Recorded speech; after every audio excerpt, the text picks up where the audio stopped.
Vamos a empezar nuestra reunión de esta mañana, continuando con el estudio de Colosenses. Pero antes vamos a pedir que sea el Señor el que dirija todo lo que vamos a compartir en esta mañana. Señor, te damos muchas gracias por este nuevo día en el que podemos acercarnos a ti, podemos acercarnos a tu palabra. Gracias porque tú tienes mucho que decirnos en lo que tiene que ver con la vida cotidiana, la vida real que vivimos como cristianos. Y te pido que tú nos ayudes a desarrollar un marco bíblico de cómo son los distintos aspectos prácticos de la vida. Gracias por tu palabra, por tu revelación y gracias por la libertad de acercarnos a ti un día más. En el nombre de Jesús. Amén. No hay trabajo sin problemas, familia ideal, ni matrimonio perfecto.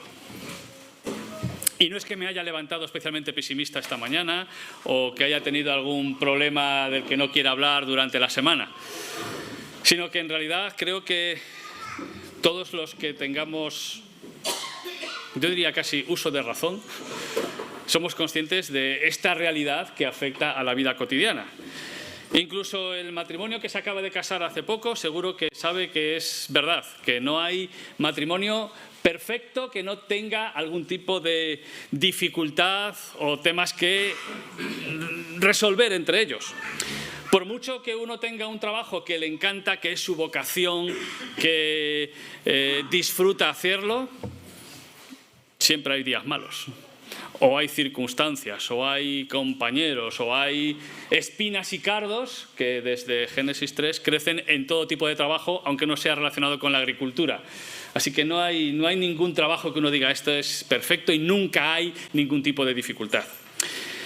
E incluso en el conjunto del hogar, pues si hay hijos en el hogar, si hay familia amplia, pues cuantas más personas en el hogar, pues más dificultades. Porque cada uno venimos a la vida con nuestras condiciones, desarrollamos nuestro carácter, tenemos nuestra manera de ver las cosas y en el proceso de formación de un hogar, pues siempre hay también dificultades. Así que no hay trabajo sin problemas, familia ideal o matrimonio perfecto. Ni siquiera entre cristianos. Espero no sorprenderos por eso, tampoco, pero ni siquiera porque uno sea creyente se le resuelven todos los problemas de la vida y en sus matrimonios y sus familias no hay ningún problema y todo es miel sobre hojuelas. Es cierto, pero sí hay una manera de vivir como cristianos en la vida real, a la que Dios nos llama y que debe manifestarse fuera del horario de reuniones, porque aquí podemos parecer que nuestro matrimonio va maravillosamente bien, que no hay ningún problema, pero ¿qué pasa fuera? ¿Qué pasa en casa? ¿Qué pasa por la mañana, por la tarde, por la noche? ¿Qué pasa cuando vienen gastos imprevistos? ¿O cuando hay una enfermedad que rompe todos tus planes? ¿O cuando simplemente chocas porque tienes maneras distintas de entender cómo hay que educar de manera específica a este hijo o a esta hija con sus características? Somos llamados a que la realidad de nuestra fe se manifieste también, o casi diría primariamente, en la realidad de nuestra vida cotidiana. No en nuestra apariencia en el culto, sino en nuestra realidad fuera del culto. ¿Cómo somos? Y el libro de Colosenses, un libro que nos habla de lo que es el fundamento de la fe, de la vida cristiana, dedica una buena sección de sus capítulos a hablarnos de aspectos prácticos de la vida cotidiana. Y en las próximas semanas vamos a poder dedicar tiempo a analizar estos versículos que nos hablan de cómo hay que vivir la vida real, la vida en nuestro entorno laboral, en nuestras casas, con nuestros hijos. Y dice así Colosenses 3 desde el versículo 18: Casadas, estad sujetas a vuestros maridos, como conviene en el Señor. Maridos, amad a vuestras mujeres y no seáis ásperos con ellas. Hijos, obedeced a vuestros padres en todo, porque esto agrada al Señor. Padres, no exasperéis a vuestros hijos para que no se desalienten. Esclavos, obedeced en todo a vuestros amos terrenales, no sirviendo al ojo como los que quieren agradar a los hombres, sino con corazón sincero, temiendo a Dios. Y todo lo que hagáis, hacedlo de corazón como para el Señor y no para los hombres, sabiendo que del Señor recibiréis la recompensa de la herencia, porque a Cristo el Señor servís. Pero el que actúa con injusticia recibirá la injusticia que haya cometido, porque no hay acepción de personas. Amos, haced lo que es justo y recto con vuestros esclavos, sabiendo que también vosotros tenéis un amo en los cielos. Es lo que se conocen como los códigos familiares o códigos domésticos, que también es un subgénero literario que existía en la antigüedad, en el cual se daban consejos, orientaciones en cuanto a cómo había que vivir, cómo había que relacionarse en el matrimonio, en la familia, en el trabajo, tema de la esclavitud, etc. Y por lo tanto vamos a tener varios estudios con este tema, viviendo como cristianos. Y en este caso los 2 primeros versículos nos hablan del matrimonio.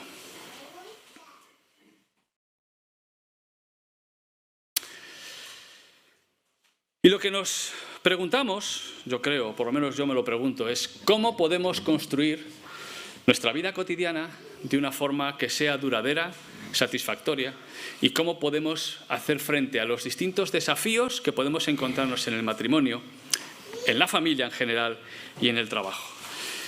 Y creo, y no sé si lo veis de la misma manera, que vivimos en una generación, en una sociedad que resulta especialmente desconcertante y desafiante por el giro, el cambio que se ha dado en cuanto a valores que hasta hace recientemente poco eran asumidos como los habituales de la sociedad y que afectan a la manera de entender la dignidad de la vida, las relaciones, incluso la propia identidad.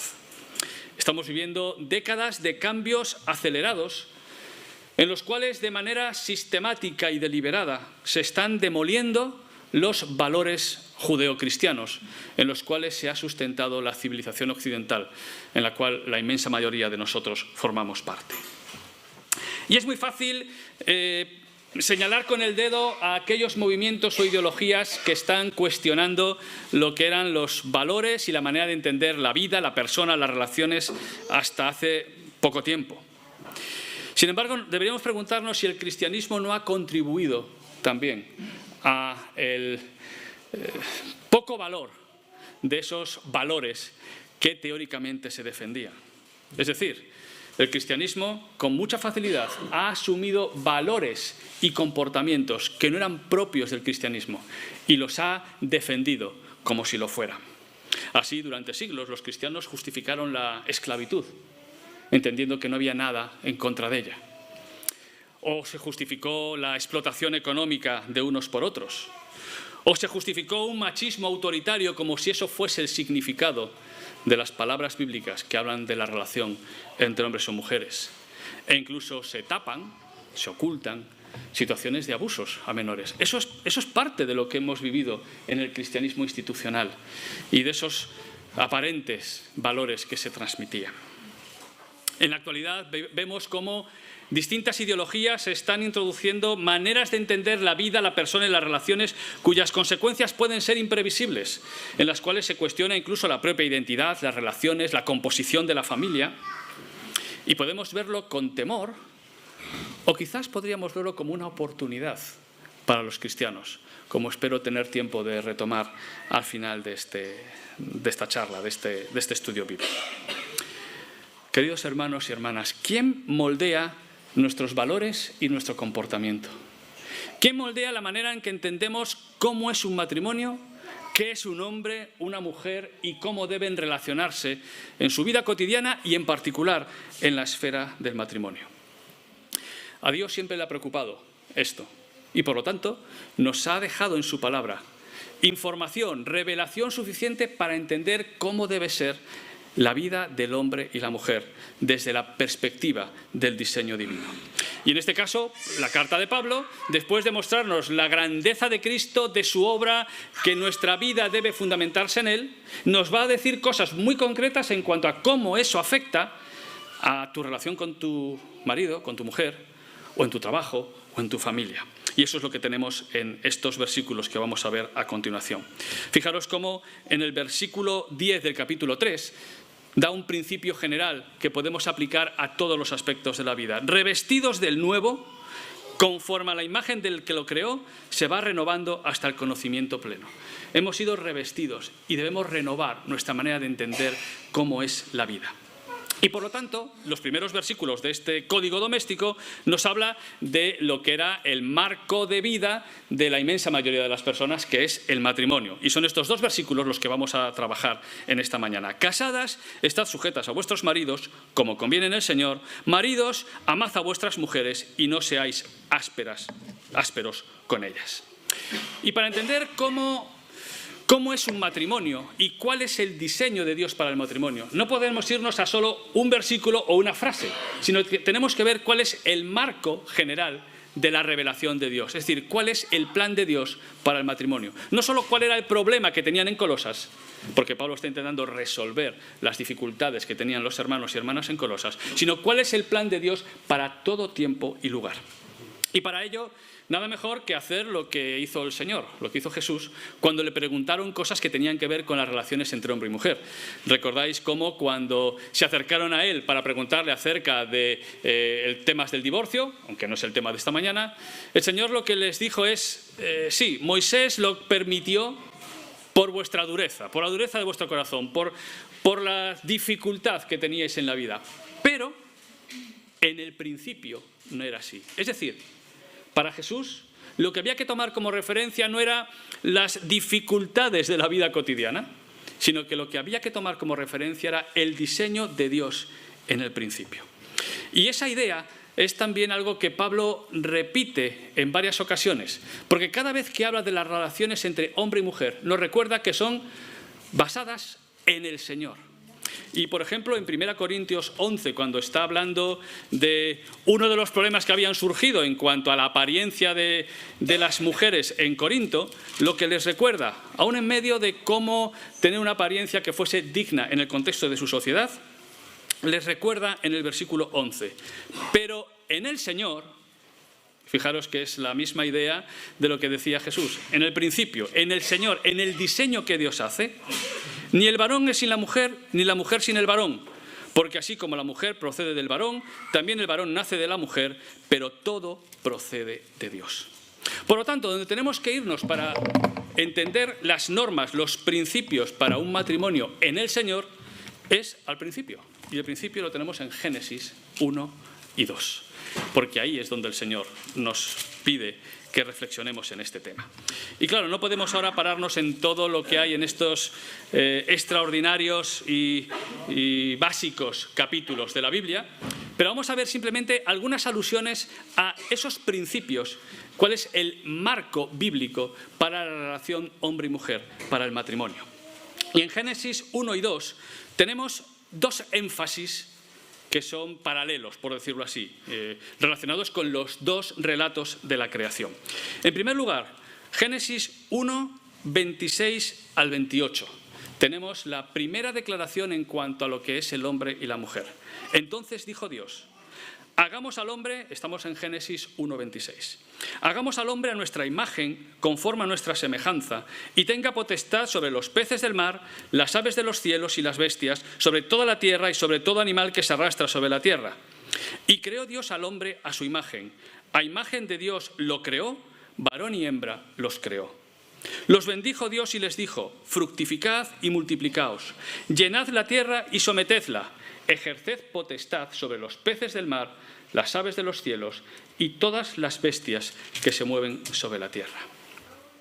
En esta primera declaración, lo que vemos es un principio fundamental de igualdad del hombre y de la mujer. Ambos, no uno, ambos son la imagen de Dios. Ambos son creados a su imagen y semejanza y ambos reciben el mismo mandamiento de parte de Dios. Y fijaros que ese mandamiento implica varias cosas. Implica el dominio sobre la tierra. Es lo que después los teólogos hablan del mandato cultural. El mandamiento que Dios da al hombre y la mujer de emplear, de ser sus mayordomos sobre la tierra. Es decir, todo lo que tiene que ver con el ámbito del aprovechamiento de los recursos naturales, el uso de la tierra para el desarrollo de la sociedad humana. Fructificad, multiplicaos. De nuevo, siguen haciendo falta esas dos personas para que se haya esa multiplicación. Es una labor de ambos, no de uno solo. Y esa idea de señorear sobre la tierra. Es decir, Aquí no hay una diferenciación de roles entre lo que es la casa y el trabajo, dentro, fuera, sino que tanto los aspectos domésticos, tanto los aspectos laborales, es decir, todos los aspectos de la vida del ser humano sobre la tierra son encargados por igual al hombre y la mujer. No hay una definición por parte de Dios de cuáles son los roles que diferencian en esta administración de la creación por parte de Dios. Esos son construcciones sociales posteriores que en función de distintas circunstancias se van identificando comportamientos y roles con uno u otro sexo. Ese es el primer elemento que nunca podemos perder de vista, la esencial igualdad de imagen y de llamamiento que tienen hombres y mujeres por creación.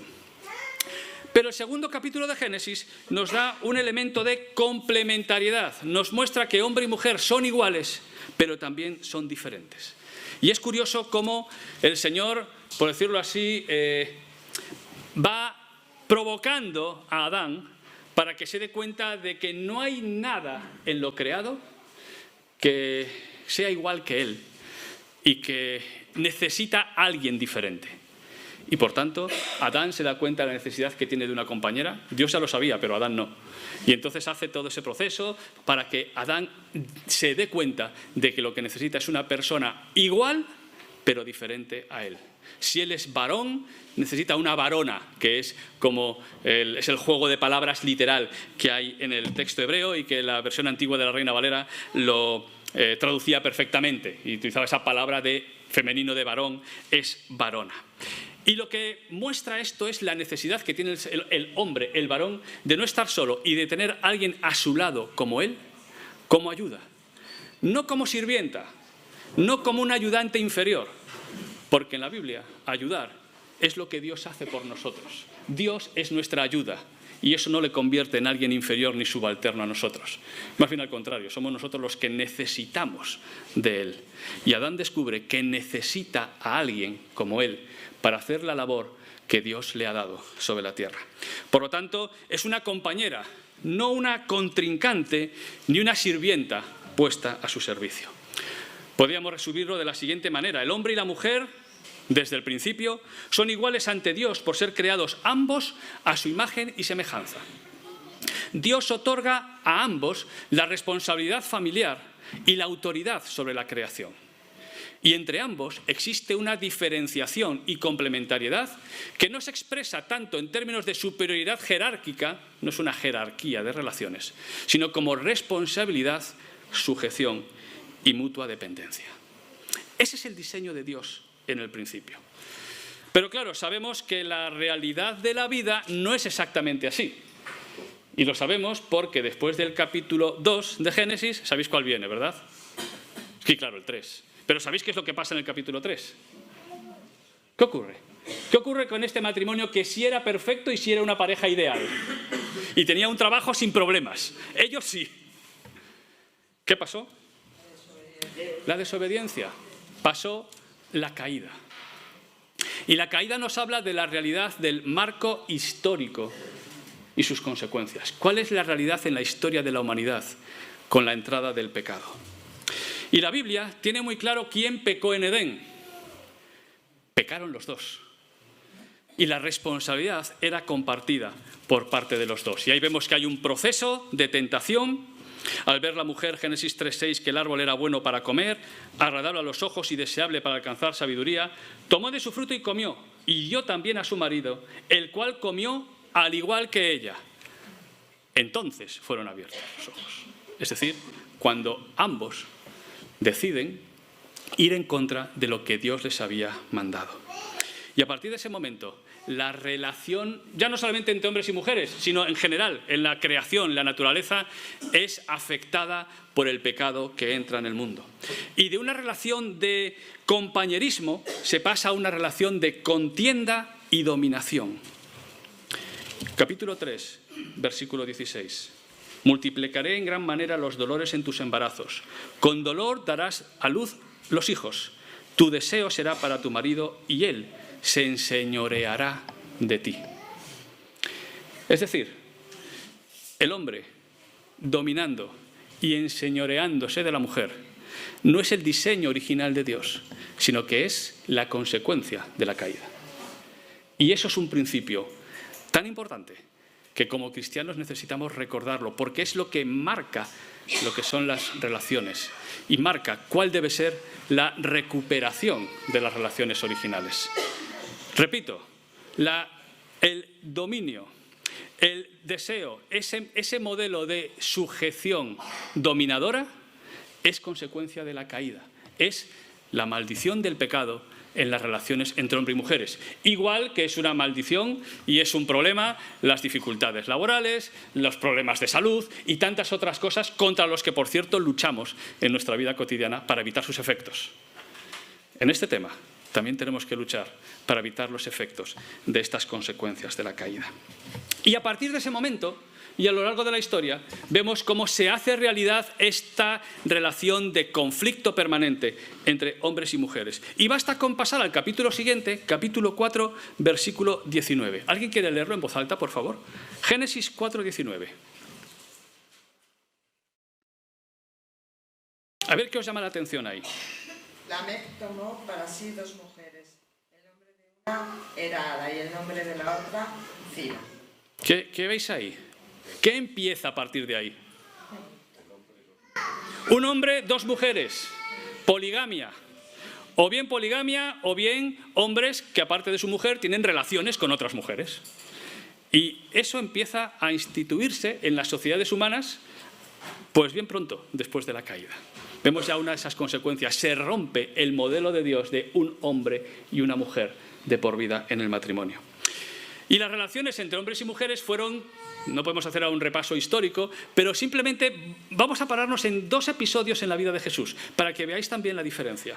Juan 4, 27 y otra persona que busque Juan 8, 3. A ver qué cosas os llaman la atención ahí. Juan 4, 27. Quien lo tenga, que lo lea en voz alta, por favor. En esto llegaron sus discípulos y se asombraron de que hablara con una mujer. Sin embargo, ninguno le preguntó qué pretendía o de qué hablaba con ella. Es la escena en el pozo, la mujer samaritana. ¿Y qué es lo que le pasa a los discípulos? ¿De qué se asombran? De que hablase con una mujer, porque habían llegado las relaciones a tal situación donde era algo indecoroso, era algo que estaba fuera de lugar, que un hombre hablase con una mujer fuera del entorno familiar o social seguro. Por lo tanto, eso les sorprende y nos muestra ese condicionamiento de las relaciones entre hombres y mujeres. Pero todavía es más sorprendente lo que ocurre en Juan 8, 3. Y a ver qué veis ahí. Entonces los escribas y los fariseos trajeron una mujer sorprendida. ¿Hay algo que os llame la atención en esta escena? ¿Sabéis cuál es, no? La de la mujer adúltera. Luego Jesús escribe en tierra, le dice: el de vosotros esté sin pecado, tire la primera piedra. Pero ¿qué os llama la atención en cuanto al trato hacia la mujer en ese versículo? Para cometer adulterio, ¿cuántos hacen falta? 2. Y si la han sorprendido en el mismo acto de adulterio, está claro quiénes estaban juntos, ¿no? Pero ¿a quién traen a ser juzgado? A la mujer. Ese trato desigual. Los hombres con una serie de derechos, las mujeres se les aplicaba un derecho totalmente diferente. Podríamos seguir buscando ejemplos en la historia, pero lo cierto es que ese trato desigual e inferioridad fue asumida por distintas civilizaciones a lo largo de la historia e incluso en nuestros tiempos. Y si vamos a la civilización en la que estaba la iglesia de Colosas, es una civilización donde algunos de sus pensadores más insignes decían que el hombre es por naturaleza superior y la mujer inferior. Uno domina y el otro es dominado.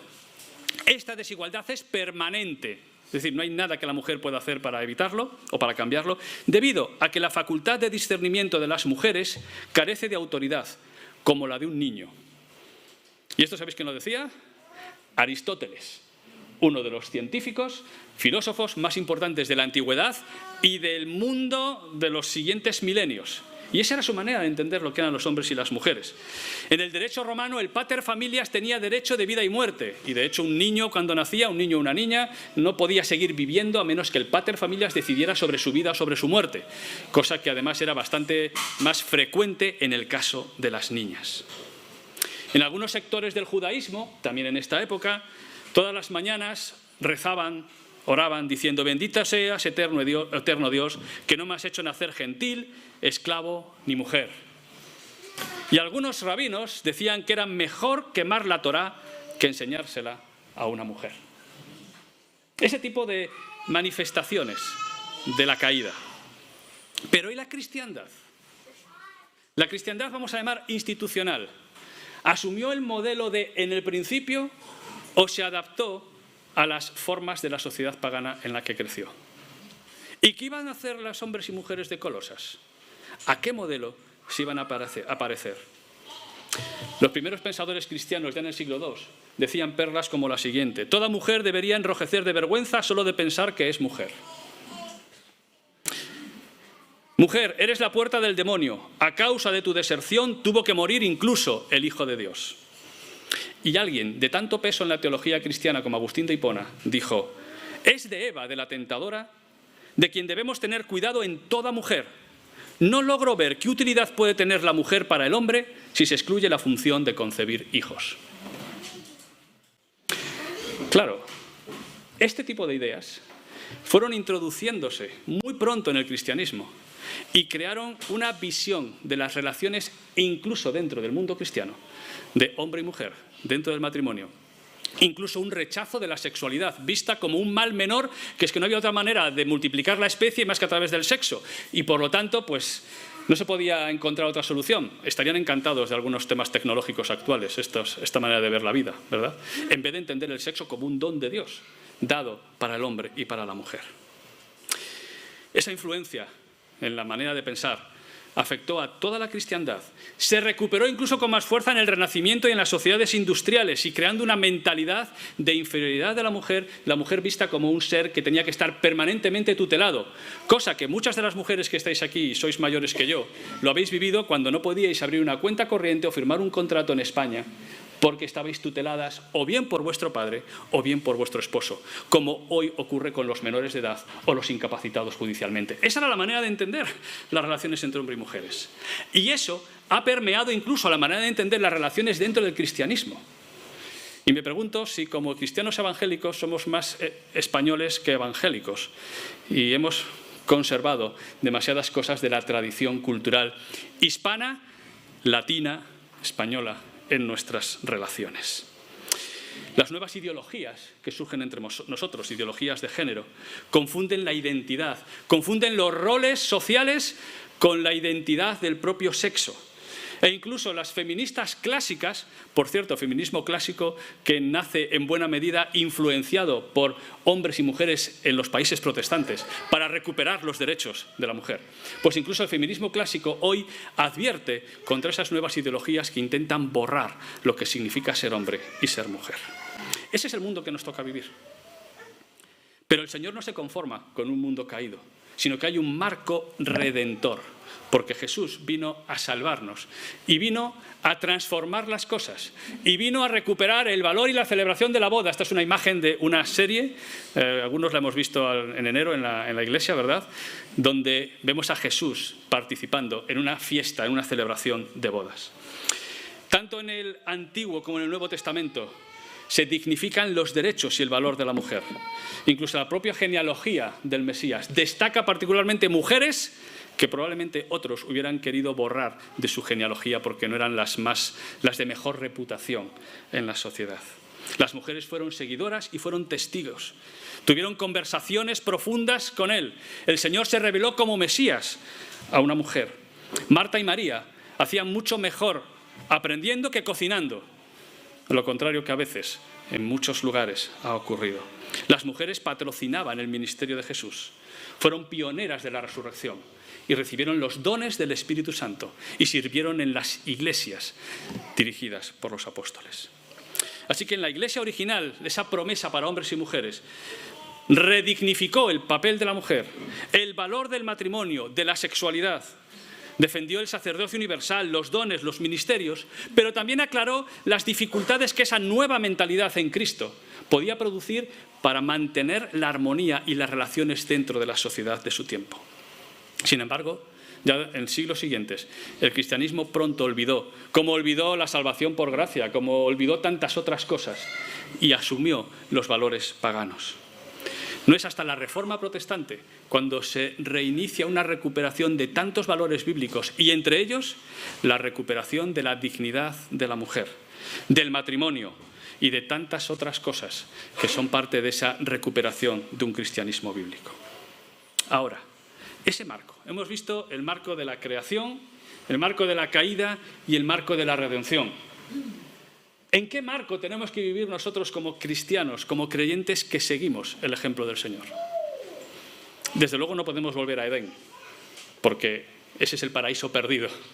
Pero el Señor nos ha salvado para crear una nueva sociedad y una nueva humanidad que refleje lo que de verdad son los principios que Él quiere para las relaciones entre hombres y mujeres. Así que la manera de vivir esa novedad, que desde un punto de vista humano podría parecer imposible, por la obra de Cristo y por la obra del Espíritu Santo es posible recuperar, aún en un mundo caído, un tipo de relaciones como Dios quiere que sea. Y el Señor tiene mensaje para las esposas y mensaje para los maridos. Y cuando leemos palabras como esposas, sujetaos a vuestros esposos, en nuestra sociedad probablemente una de las primeras imágenes que venga a la mente sea algo parecido a esto. Y los que no lo hayáis visto, pues es una serie bastante famosa llamada El cuento de la criada, donde una secta conservadora, ultraconservadora, aludiendo a textos bíblicos, somete a las mujeres a una humillación permanente. Y muchos, cuando leen que la Biblia habla de sujeción, lo que piensan es que la Biblia es machista y piensan en una imagen en la cual las mujeres son anuladas, en parte porque el cristianismo ha hecho eso a lo largo de los siglos, como hemos dicho antes. Por lo tanto, desgraciadamente, algo de razón tienen cuando se hacen esas críticas. Y sin embargo, la Biblia y la manera de entender la sujeción no tiene nada que ver con eso. Las mujeres en este tiempo en Colosas estaban, en un sentido, seguían manteniéndose bajo una inferioridad legal. Eran propiedad de su esposo, podía haber matrimonios con amor o no, podían ser acuerdos familiares o de otro tipo.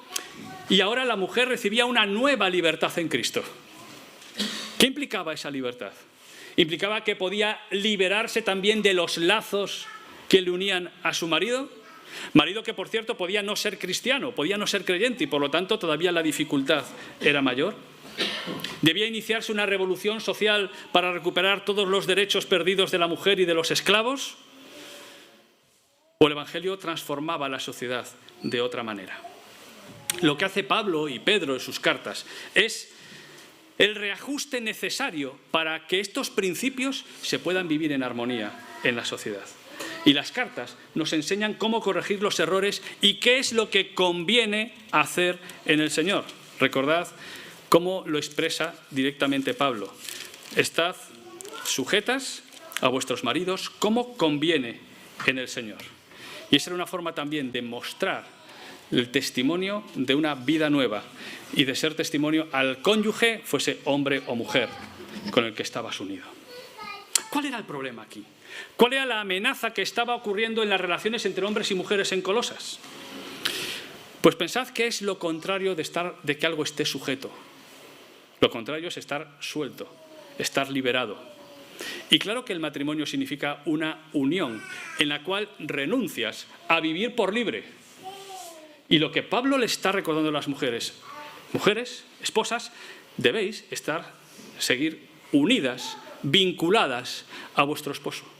No podéis independizaros. Y aquí en España entendemos muy bien esta diferencia entre un territorio que quiere estar sujeto y un territorio que quiere estar independiente, ¿verdad? Y un poco esa es la idea. La idea es seguid unidas, sujetas, en esa relación en la que estáis, porque no se ha disuelto. Y por tanto debéis esforzaros en mantener esa unidad. Y sin embargo, ¿cuántas veces, de manera abierta o sutil, la vida del matrimonio es una vida de independientes que comparten piso? De personas que cada uno hace su vida en vez de vivir en una auténtica sujeción mutua. Y hay muchas maneras de que ese desapego sea evidente o sea sutil. Desde el desprecio abierto del esposo cuando estás hablando con otras amigas, hasta el rechazar, buscar el acuerdo en la vida cotidiana. El Señor nos invita a mantener una unión y un respeto el uno sobre el otro. Y es curioso cómo Pablo, en su texto paralelo de Efesios, después de explicar lo que implica que el hombre es cabeza de la mujer, el ejemplo de Jesús, etc., dice, en todo caso, que los maridos amen a sus mujeres y que las mujeres respeten a su marido. Así que en el fondo esta sujeción tiene que ver con el respeto debido a la persona con la cual te has unido de tu vida, para toda tu vida. Pero es un respeto con límites, porque es un respeto en el Señor. Y eso nos muestra también cuál es el marco en el cual se desarrolla esta relación. Jesús es la referencia, la manera de entender Jesús las relaciones es lo que debe manifestar nuestras relaciones. Y el sometimiento es recíproco, es mutuo. Pablo, en Efesios 5:21, empieza su explicación de estos códigos domésticos con someteos los unos a los otros. Las mujeres a sus esposos, los esposos que amen. Es decir, se parte de un sometimiento mutuo, no es algo simplemente unilateral para que crezca la relación.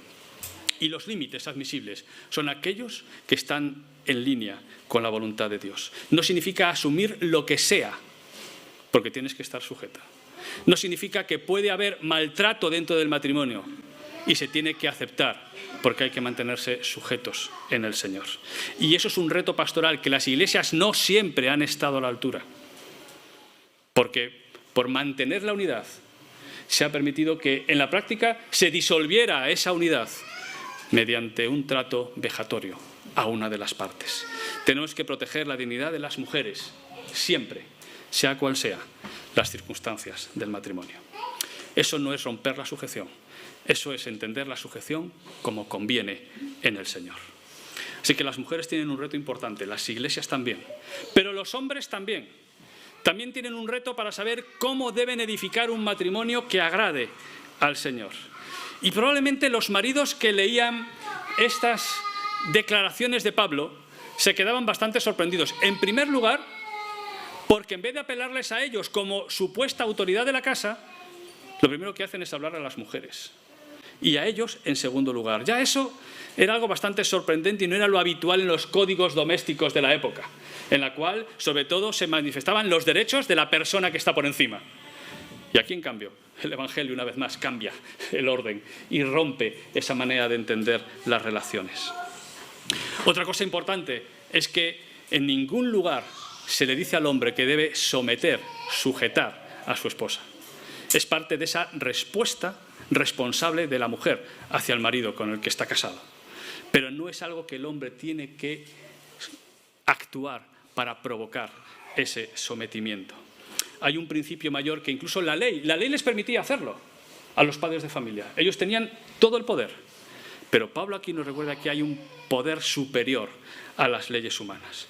Y les dice que tienen dos obligaciones fundamentales, que también hoy para nosotros nos pueden parecer de lo más normales, pero para muchos era como decir, pero ¿cómo que tengo que hacer esto? ¿Os acordáis incluso cómo los discípulos, cuando el Señor estuvo hablando acerca del matrimonio y el divorcio y mostrando cuáles eran los principios bíblicos, los discípulos dijeron, si esta es la situación es mejor no casarse? Porque les rompía la manera de entender las relaciones entre hombres y mujeres, lo que Jesús les estaba diciendo. ¿Qué tienen que hacer? Maridos, versículo 19, amad a vuestras mujeres y no seáis ásperos con ellas. Amar y tratar bien. En el capítulo 5 de Efesios, no vamos a leerlo ahora entero, en el capítulo 5 de Efesios nos habla precisamente, desarrolla esta idea de cómo el marido debe amar a su esposa. Para empezar, no era un requisito social para el matrimonio. Si era con amor, estupendo, pero no era imprescindible.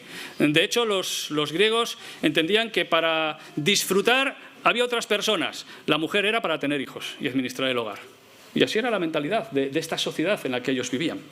Así que no era un requisito social, pero sí es un requisito bíblico. Ese amar, esa entrega, esa búsqueda del bien del otro. ¿Y cuál es el modelo de amor que el esposo debe seguir? Pablo lo dice muy claro. Maridos, amad a vuestras esposas, así como Cristo, ¿qué hizo? Amó a la iglesia. ¿Y cómo Cristo amó a la iglesia? Entregándose por ella, renunciando a todo, a su vida, por amor a su esposa. la Iglesia. Ese es el modelo y no otro para el marido. Eso es el amor. Y también tiene que tratarlas bien, no ser ásperos, no ser amargos con ellos. Amar y cuidar, sin asperezas, sin caer en tópicos. Pero quizás, ¿cuántas veces has herido a tu mujer sin darte cuenta? Por tu manera de responder, por tu manera de actuar. Y has provocado un dolor, quizás de manera inconsciente. La actitud que Jesús pide aquí, que Pablo, que inspirado por el Espíritu nos pide, es no ser ásperos, amargados, malhumorados en nuestra manera de relacionarnos con nuestra esposa. Pero también tiene que ver con una acción positiva. Hay una traducción que dice así: esposos, amen a sus esposas y nunca las maltraten. Tendría que ser innecesario decir algo así, pero con la experiencia de la sociedad en la que vivimos, qué importante es recordar que un hombre no tiene ningún derecho, ninguna autorización, ni humana ni divina, para maltratar física, emocional, verbalmente a su esposa. Jamás, nunca, bajo ningún concepto. El Señor no lo permite, y eso no es obrar como un hombre tiene que obrar con su pareja. Nada justifica la violencia. Es tu propio cuerpo, nos dice Pablo. Nadie maltrata su propio cuerpo, y si lo hace tiene un problema. Que vaya al médico. Sino que lo sustenta, lo cuida. Pues así como te cuidas a ti mismo, debes cuidar a tu esposa. Y eso es un cambio de mentalidad total. Y lo que está aquí pidiendo Pablo, lo que está aquí pidiendo el Señor, es como deberían ser los matrimonios de los hijos y de las hijas de Dios. Y es mucho más que una revolución legal. Claro que ese es el modelo que el Señor querría para toda la sociedad. Pero eso no se puede imponer por la ley. Eso solo se puede vivir por la gracia. Solo puede ser personas renovadas, Colosenses 3. Personas renovadas que se van renovando conforme a la imagen de Dios, que pueden mantener esa unidad, ese amor y ese cuidado mutuo. Y el hombre es llamado a ser cabeza de la mujer. Y pocas expresiones han sido también tan malentendidas como esto. Ser cabeza no es una cuestión de jerarquía, sino que es una cuestión de vínculo, de relación estrecha entre las partes del cuerpo, como el padre y el hijo. Es una cuestión de una relación íntima y estrecha, de mutua dependencia. Ser cabeza no es una imposición, sino que es una visión de protección, cuidado y de crear un entorno y un hogar seguro para el desarrollo de sus miembros. Ser cabeza no es una exigencia, sino una entrega. Es renuncia incluso a tus propios derechos por el bienestar de tu mujer y de la familia. Y el Señor nos invita a tener una iniciativa restauradora para nuestras relaciones y para nuestros matrimonios. El Señor amó a la Iglesia y se entregó a sí mismo por ella para presentársela como una esposa radiante, para desarrollar hasta lo máximo las posibilidades y las capacidades de su esposa, la Iglesia. Y ese es el modelo para nosotros, para los hombres. Construir relaciones matrimoniales en las cuales son mutuamente edificantes, con un espacio para la crianza de los hijos y que es la base de una sociedad justa que refleje mejor los planes del reino de Dios. Y yo no sé de qué cosas estás orgulloso como hombre, como varón, como esposo. No sé si estás orgulloso de tus hobbies, si estás orgulloso de tus logros, de tu trabajo, del coche nuevo. Estas cosas nos gustan, ¿para qué vamos a decir que no? Pero ¿sabes qué es de lo que deberías estar más orgulloso? De tu esposa. Y debería poner todo mi empeño en hacer que mi esposa brille, igual que Jesús pone todo su empeño en que su esposa esté reluciente y resplandeciente. Y sabéis, Pablo dice que la esposa es la gloria del hombre.